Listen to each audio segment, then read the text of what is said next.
A desire to support those being treated for cancer at Juravinski Cancer Center turned our next guest's home-based job into a resource providing patients with self-care items helpful during cancer treatments. Over the past several years, Karen Funnell has been donating totes filled with different items to the Hamilton Health Sciences Foundation. She joins me now to talk about how this all got started and how it has grown in support. Welcome. Thank you very much for being here. You're very welcome. I think this is fantastic. Your effort started back in 2015. What led you to this journey? Actually, it did start the year before, but it was just a quiet little thing that I was doing. We have, in our company, we have a section called 31 Gives, and it really focuses on giving back to the community in special like corporations and things that have philanthropy that we want to really help with. Yes. So I knew that we had a wonderful cancer center at the Juravinski here, and my uncle had recently passed away from lung cancer, and I figured, what can I do to help?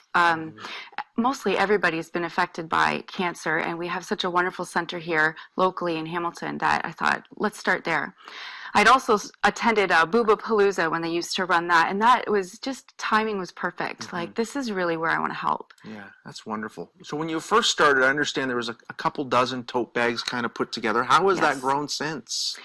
Well, my hope was that every year it would just get bigger and bigger, and it does take a lot of effort. And I knew the first year I had done it, it was just myself, and I'm like, there's so many consultants within 31, and we can all help. The more that we can get on board with this, the more it's going to be able to help all of the men and women in the community that are going through one of the worst periods of their lives. Yeah. So I just started asking my team and other consultants within the company that are local if they would want to try to help get some of these sponsored as well. And we're seeing some clips, we're seeing some video here on the screen as we speak about all these bags that are being filled up. And I understand you're funding some of this through the commissions that you've been earning on your job while selling. Talk to us about that. Yeah. So it takes a lot of work to fill these totes as well. If you can see, there's so many. That round, it was about 140 totes. And we take 100% of our commissions plus some. It really does take a lot to fill these totes full of items that will just provide them with the care and the little message inside, just that they know that people in the community are thinking about them and we've got their backs. I think that's wonderful. You have a tote here on the desk. I do. What can we find in one of these tote bags? I'm glad you asked.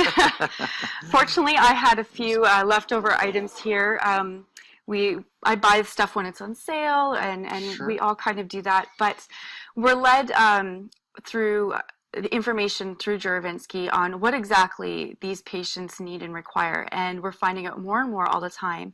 So we've got things now like just the wipes, like personal sanitary items, because the stuff that we're learning is some of these patients are coming in the middle of the night and they need immediate care and they don't even have time to pack a bag. So it's been requested to have personal care items. So we've got little deodorants, toothbrushes, toothpaste. But then there's also the items that when they're going through their chemo treatments, they're going through all of these medications and stuff inside their body that really affects and changes how their body works. So, for instance, they get very dry. So we make sure we've got some nice natural lip balms in there for them. Tissues, because it's not always a pleasant day, the first day, the second day, or any day you go to chemo.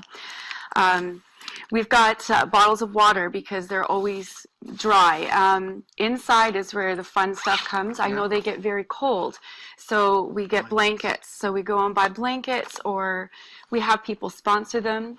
Definitely the warm fuzzy socks because their feet are so cold. And then we've got stuff for them to do, like puzzle books, crosswords, or coloring, and then you've got to bring the pencil crayons out and all of that fun stuff. And we can't forget the hard candies because of the dry mouth. Yeah. Yes. What are some of the reactions you're hearing and seeing when these bags are dropped off? It's always the best part of a day when we can get an actual receiver of these totes, and we get a message from them. Sometimes it's anonymous, and sometimes we get somebody who's willing to share that this was for me. Mm-hmm. And it just warms all of our hearts. My good friend Brianna, she was supposed to be here today, but she is a nurse at Juravinski working at the ICU. Mm. So she's there and witnesses a lot of this stuff firsthand. And so she gets more of the testimonials than I do. Sure. But it's just, they love it. They like to know that people care and that it's a complete stranger is there and willing to support them no matter what. You talk about support. What more support, what type of support are you looking for so this grows and can continue? The more totes, the better. We keep hearing that the more totes we give, the faster they're actually going through them. So it's hard to keep up. Sure. They did mention that the 140 totes may last until the end of winter, maybe beginning of spring. Okay. So maybe about 4 months. They were lasting 6 months. So that's not always a good sign because that means there's more cancer patients that are there in need of some little warming up and a little love in their lives on that terrible time that they're going through. Of course. So the more awareness that we can get in the community that this is something that a lot of us consultants do, not just myself. I'm glad to be here representing them. But whenever you see any one of us consultants saying, hey, we're doing this drive again and we need your help, please consider sponsoring a tote. If you can't sponsor a tote, maybe you're good at crocheting. I'd love some donated crochet caps in there. Yeah. So would the patients. Or blankets. Maybe you have some extra shampoos and sanitary items that you've collected because we all know we hoard those hotel ones. Yes, we do. Right. So drop them off for us, and that's going to help us fill these totes and give the Juravinski Center enough stash to help for those emergency cases as well. Are there hopes and dreams for you to expand this beyond Juravinski, maybe into nursing homes and such? Absolutely. And this is something that we've discussed with Catherine at the Juravinski, and she's my liaison contact for the donations. I believe she's the head of planned giving and large donations. So we have talked about expanding into different wards and different hospitals and different areas in the community because the word is starting to get out there that us 31 girls, we do know how to give and we give hard. So I think that's wonderful. If people want to get involved, if people want to support you, what is the best way to do so? There is, a lot of us have our own personal websites, but I mean, you can email me at organizingenvy at gmail.com. You can visit the 31 website, that's 31gifts.ca, and get more information on our philanthropy programs and 31 Gives there. We are trying our best to get out there more in social media. So whenever it catches your eye and we're trying to get the word spread, find out whoever the consultant is that's doing this and get a hold of him or her and see how you can help. And I think when you touch on that point, how can more people help?